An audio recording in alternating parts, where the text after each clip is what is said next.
Lectura del libro El conflicto de los siglos de Elena Harmon de White, capítulo 2, la fe de los mártires. Cuando Jesús reveló a sus discípulos la suerte de Jerusalén y los acontecimientos de la segunda venida, predijo también lo que habría de experimentar su pueblo desde el momento en que Él sería quitado de en medio de ellos, hasta el de su segunda venida en poder y gloria para libertarlos desde el monte de los olivos. Vio el Salvador las tempestades que iba a azotar a la iglesia apostólica, y penetrando aún más en lo porvenir, su ojo vislumbró las fieras desoladoras tormentas que se desatarían sobre sus discípulos en los tiempos de oscuridad y de persecución que habían de venir. En unas cuantas declaraciones breves de terrible significado, predijo la medida de aflicción que los gobernantes del mundo impondrían a la iglesia de Dios. Mateos 24, 9, 21, 22. Los discípulos de Cristo habrían de recorrer la misma senda de humillación, escarnio y sufrimientos que a Él le tocaba pisar. La enemistad que contra el Redentor se despertara iba a manifestarse contra todos los que creyesen en su nombre. La historia de la iglesia primitiva atestigua que se cumplieron las palabras del Salvador. Los poderes de la tierra y del infierno se coligaron para atacar a Cristo en la persona de sus discípulos. El paganismo previó que de triunfar el Evangelio, sus templos y sus altares serían derribados, y reunió sus fuerzas para destruir el cristianismo. Encendióse el fuego de la persecución, los cristianos fueron despojados de sus posesiones y expulsados de sus hogares. Todos ellos sufrieron gran combate de aflicciones, experimentaron vituperios y azotes, y a más de esto, prisiones y cárceles. Hebreos 10, 32, 11 y 36. Muchos sellaron su testimonio con su sangre, nobles y esclavos, ricos y pobres, sabios e ignorantes, todos eran muertos sin misericordia.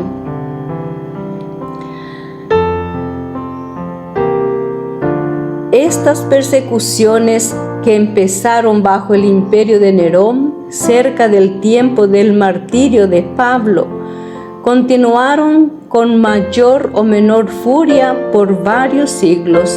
Los cristianos eran inculpados calumniosamente de los más espantosos crímenes y eran señalados como la causa de las mayores calamidades, hambres, pestes y terremotos.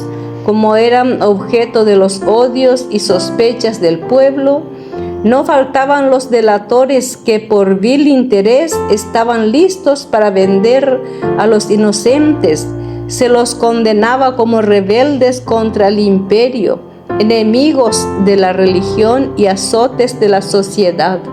Muchos eran arrojados a las fieras o quemados vivos en los anfiteatros. Algunos eran crucificados, a otros los cubrían con pieles de animales salvajes y los echaban en la arena para ser despedazados por los perros. Estos suplicios constituían a menudo la principal diversión en las fiestas populares.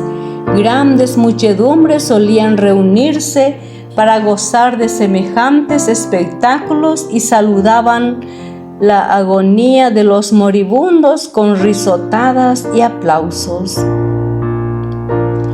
Doquiera fuesen los discípulos de Cristo en busca de refugio, se les perseguía como animales de rapiña. Se vieron pues obligados a buscar escondite en lugares desolados. y solitarios, anduvieron destituidos, afligidos, maltratados, de los cuales el mundo no era digno, andando descaminados por los desiertos y por las montañas y en las cuevas y en las cavernas de la tierra. Hebreos 11, 37, 38. Las catacumbas ofrecieron refugio a millares de cristianos debajo de los cerros. En las afueras de la ciudad de Roma se habían cavado a través de tierra y piedra largas galerías subterráneas, cuya oscura e intrincada red se extendía leguas más allá de los muros de la ciudad.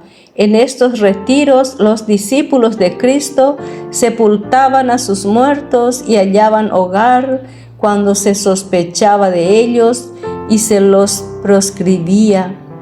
Cuando el dispensador de la vida despierte a los que pelearon la buena batalla, muchos mártires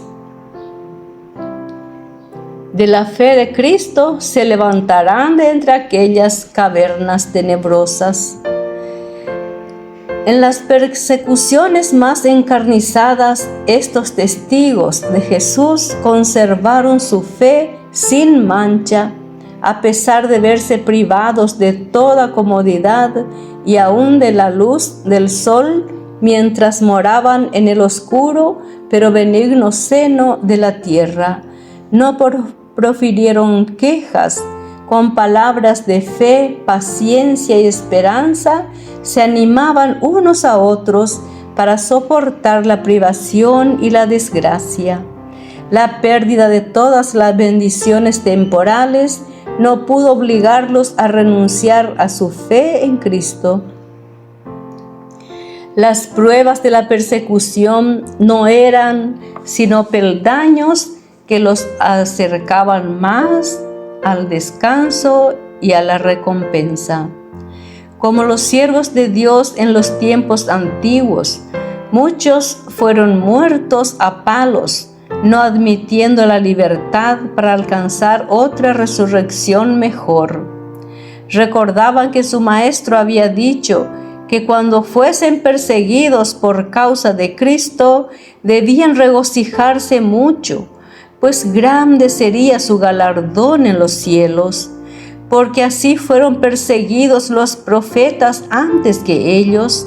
Se alegraban de que se los hallara dignos de sufrir por la verdad y entonaban cánticos de triunfo en medio de las crepitantes hogueras, mientras hacia arriba, por la fe, veían a Cristo y a los ángeles que desde las almenas del cielo los observaban con el mayor interés y apreciaban y aprobaban su entereza. Descendía del trono de Dios hasta ellos una voz que decía: sé fiel hasta la muerte y yo te daré la corona de la vida. Apocalipsis 2:10. Vanos eran los esfuerzos de Satanás para destruir la iglesia de Cristo por medio de la violencia.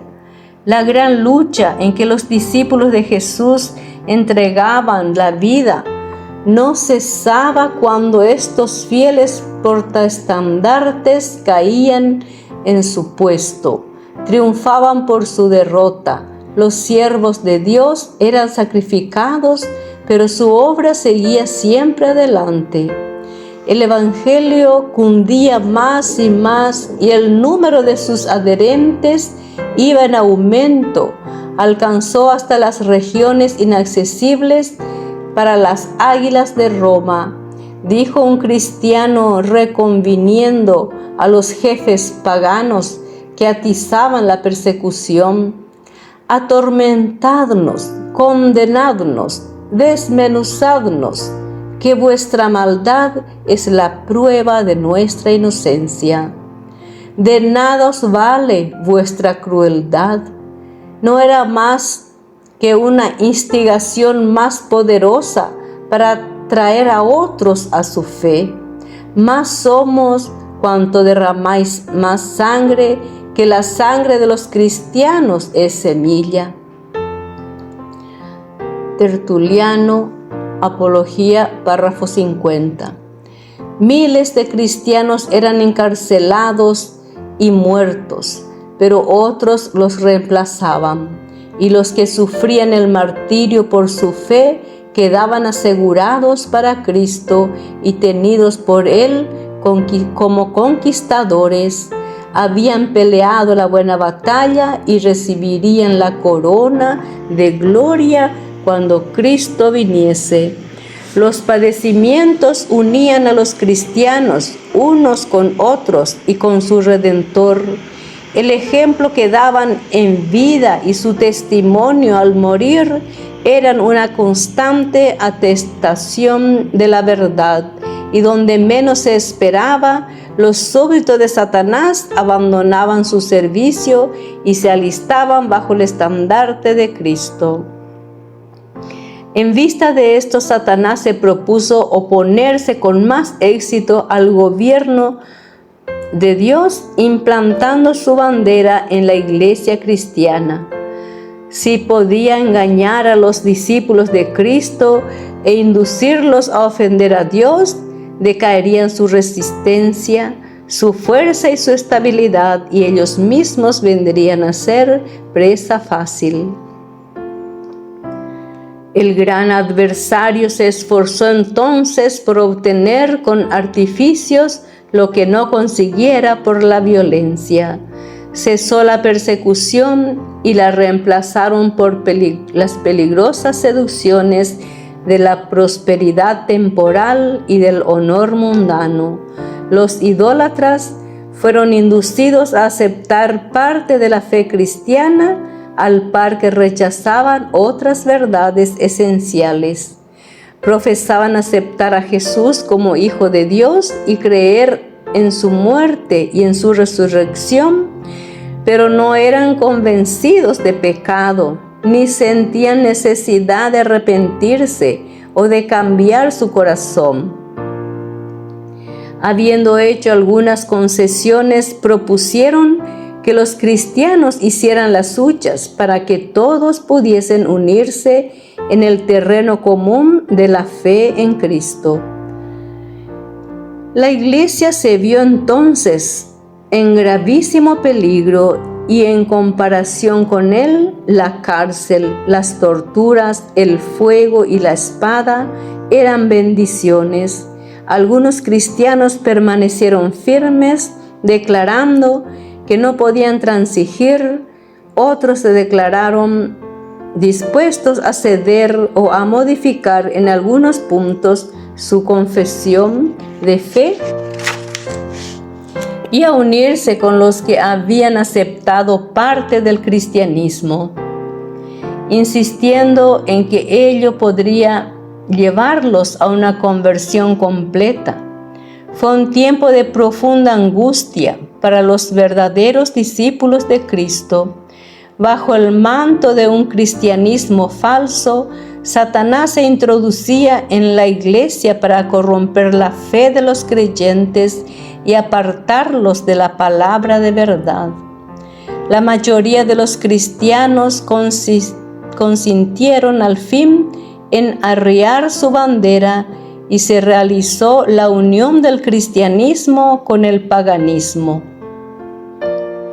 Aunque los adoradores de los ídolos profesaban haberse convertido y unido con la iglesia, seguían aferrándose a su idolatría y solo habían cambiado los objetos de su culto por imágenes de Jesús y hasta de María y de los santos. La levadura de la idolatría, introducida a este modo en la iglesia, prosiguió su funesta obra. Doctrinas falsas, ritos supersticiosos y ceremonias idolátricas se incorporaron en la fe y en el culto cristiano. Al unirse los discípulos de Cristo con los idólatras, la religión cristiana se corrompió y la iglesia perdió su pureza y su fuerza. Hubo, sin embargo, creyentes que no se dejaron extraviar por esos engaños y adorando solo a Dios, se mantuvieron fieles al autor de la verdad. Entre los que profesaban el cristianismo ha habido siempre dos categorías de personas: la de los que estudian la vida del Salvador y se afanan por corregir sus defectos y asemejarse al que es nuestro modelo, y la de aquellos que rehuyen las verdades sencillas y prácticas que ponen de manifiesto sus errores. Aún en sus mejores tiempos, la Iglesia no contó exclusivamente con fieles verdaderos, puros y sinceros. Nuestro Salvador enseñó que no se debe recibir en la Iglesia a los que pecan voluntariamente. No obstante, unió consigo mismo a hombres de carácter defectuoso y les concedió el beneficio de sus enseñanzas y de su ejemplo, para que tuviesen oportunidad de ver sus faltas y enmendarlas. Entre los 12 apóstoles hubo un traidor. Judas fue aceptado no a causa de los defectos de su carácter, sino a pesar de ellos. Estuvo unido con los discípulos para que por la instrucción y el ejemplo de Cristo aprendiese lo que constituye el carácter cristiano y así pudiese ver sus errores, arrepentirse y con la ayuda de la gracia divina purificar su alma obedeciendo a la verdad. Pero Judas no anduvo en aquella luz que tan misericordiosamente le iluminó. Antes bien, abandonándose al pecado, atrajo las tentaciones de Satanás. Los malos rasgos de su carácter llegaron a predominar, entregó su mente al dominio de las potestades tenebrosas, se airó cuando sus faltas fueron reprendidas y fue inducido a cometer el espantoso crimen de vender a su maestro. Así también obran todos los que acarician el mal mientras hacen profesión de piedad y aborrecen a quienes les perturban la paz, condenando su vida de pecado.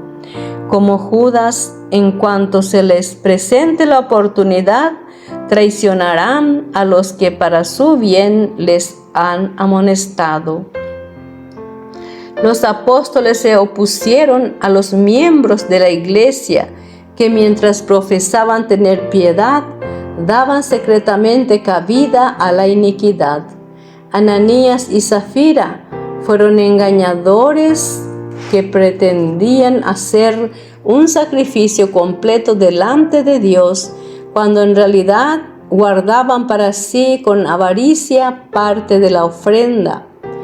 El Espíritu de verdad reveló a los apóstoles el carácter verdadero de aquellos engañadores, y el juicio de Dios libró a la Iglesia de aquella inmunda mancha que empañaba su pureza. Esta señal evidente del discernimiento del Espíritu de Cristo en los asuntos de la Iglesia llenó de terror a los hipócritas y a los obradores de maldad. No podían estos seguir unidos a los que eran en hábitos y en disposición fieles representantes de Cristo, y cuando las pruebas y la persecución vinieron sobre estos, solo los que estaban resueltos a abandonarlo todo por amor a la verdad quisieron ser discípulos de Cristo.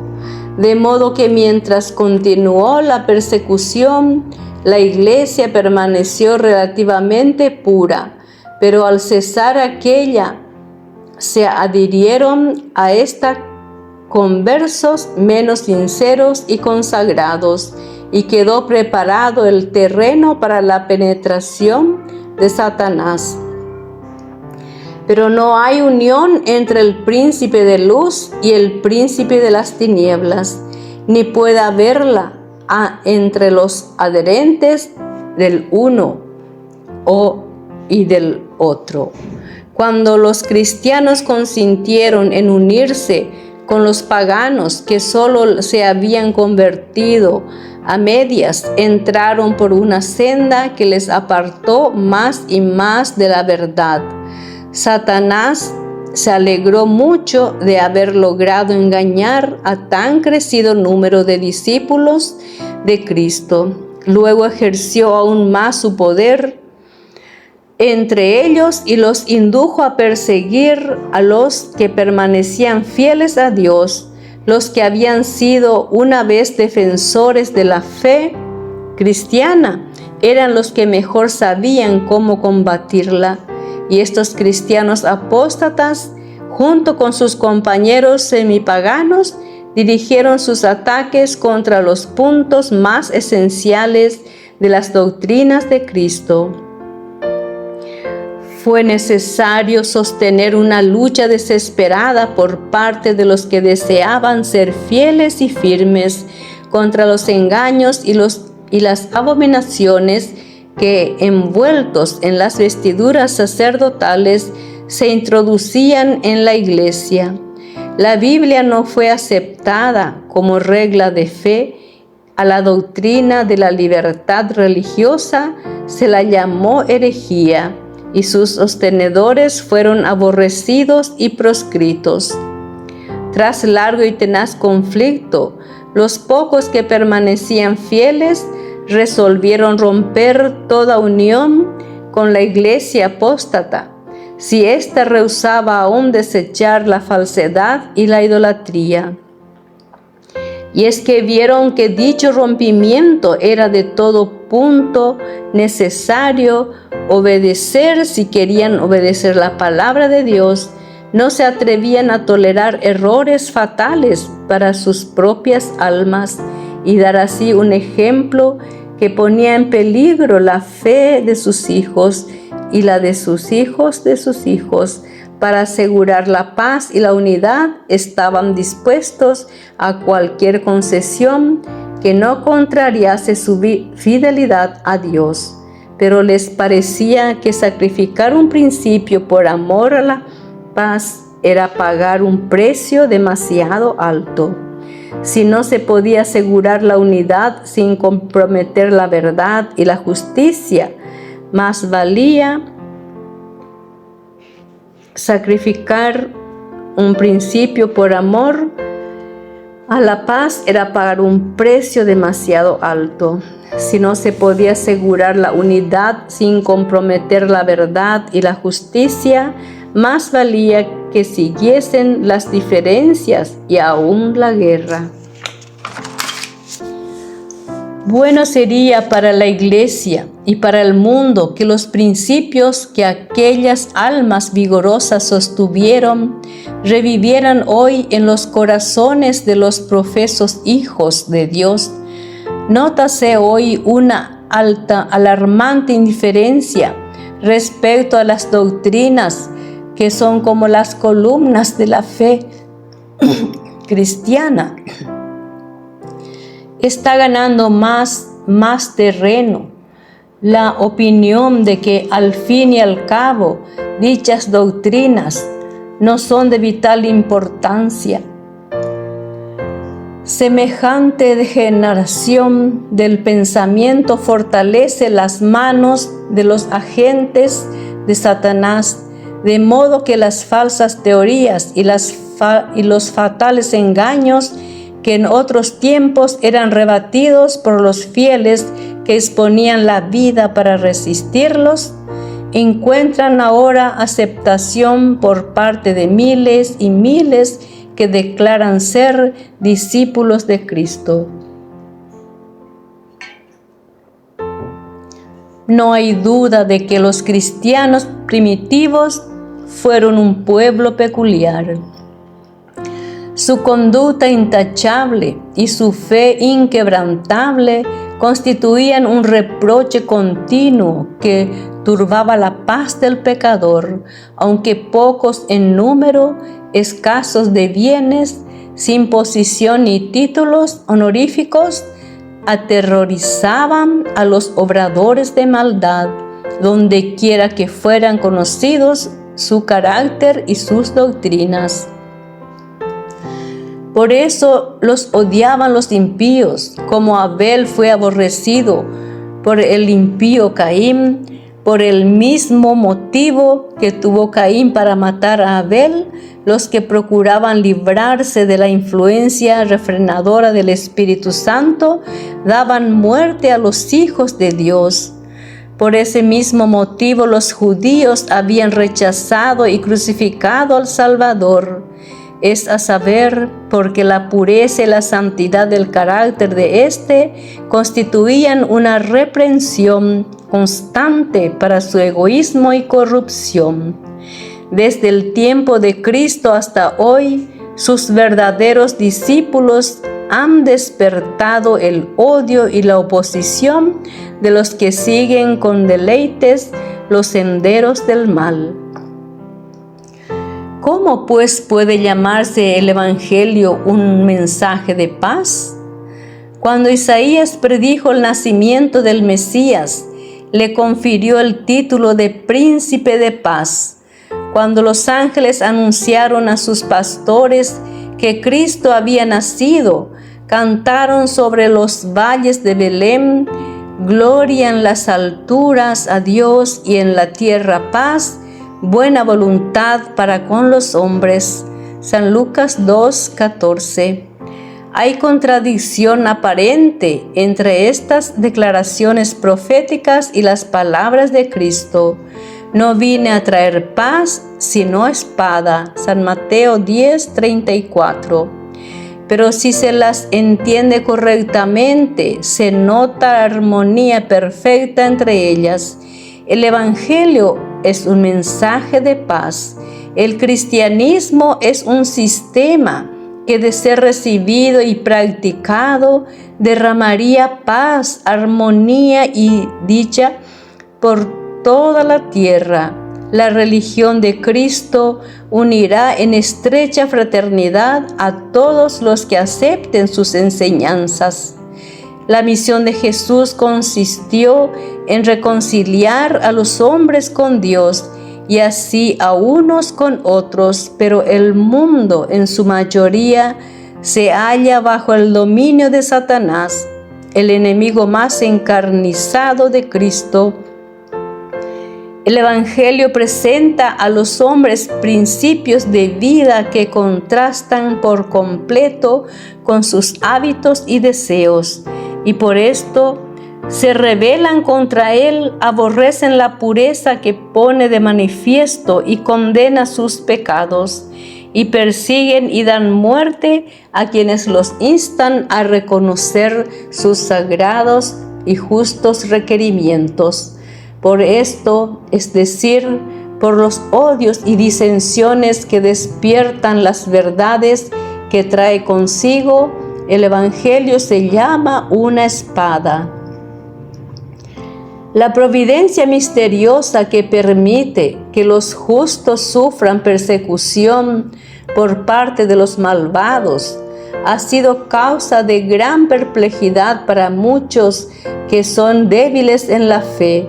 Hasta los hay que se sienten tentados a abandonar su confianza en Dios, porque Él permite que los hombres más viles prosperen, mientras que los mejores y los más puros sean afligidos y atormentados por el cruel poderío de aquellos.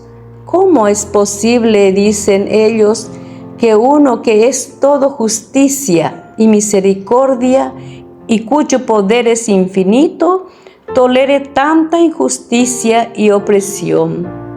Es una cuestión que no nos incumbe. Dios nos ha dado suficientes evidencias de su amor y no debemos dudar de su bondad, porque no entendamos los actos de su providencia.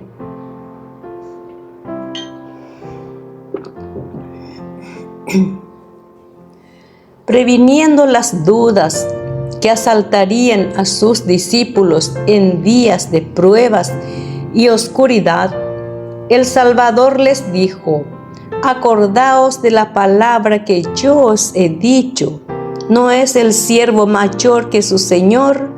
Si a mí me han perseguido, también a vosotros os perseguirán.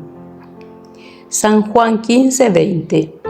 Jesús sufrió por nosotros más de lo que cualquiera de sus discípulos pueda sufrir al ser víctima de la crueldad de los malvados. Los que son llamados a sufrir la tortura y el martirio no hacen más que seguir las huellas del amado Hijo de Dios. El Señor no tarda su promesa. Segunda de Pedro 3:9. Él no se olvida de sus hijos, ni los abandona. No, pero permite que los malvados que pongan de manifiesto su verdadero carácter, para que ninguno de los que quieran hacer la voluntad de Dios sea engañado con respecto a ellos. Además, los rectos pasan por el horno de aflicción para ser purificados y para que por su ejemplo otros queden convencidos de que la fe y la santidad son realidades, y finalmente para que su conducta intachable condene a los impíos y a los incrédulos.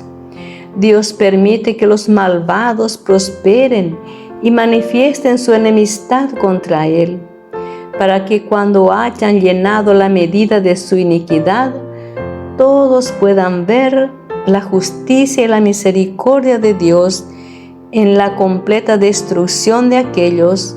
Pronto llega el día de la venganza del Señor, cuando todos los que hayan transgredido su ley y oprimido a su pueblo recibirán la justa recompensa de sus actos. Cuando todo acto de crueldad o de injusticia contra los fieles de Dios será castigado como si hubiera sido hecho contra Cristo mismo. Otro asunto hay de más importancia aún que debería llamar la atención de las iglesias en el día de hoy.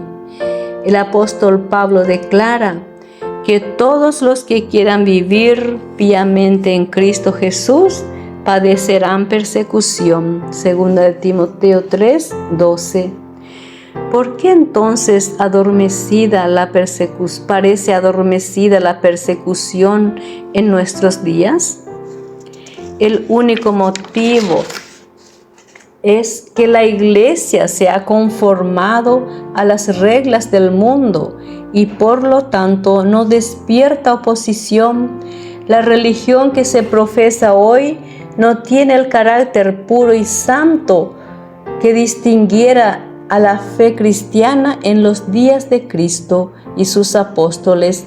Si el cristianismo es aparentemente tan popular en el mundo, ello se debe tan solo al espíritu de transigencia con el pecado, a que las grandes verdades de la palabra de Dios son miradas con indiferencia y a la poca piedad vital que hay en la iglesia.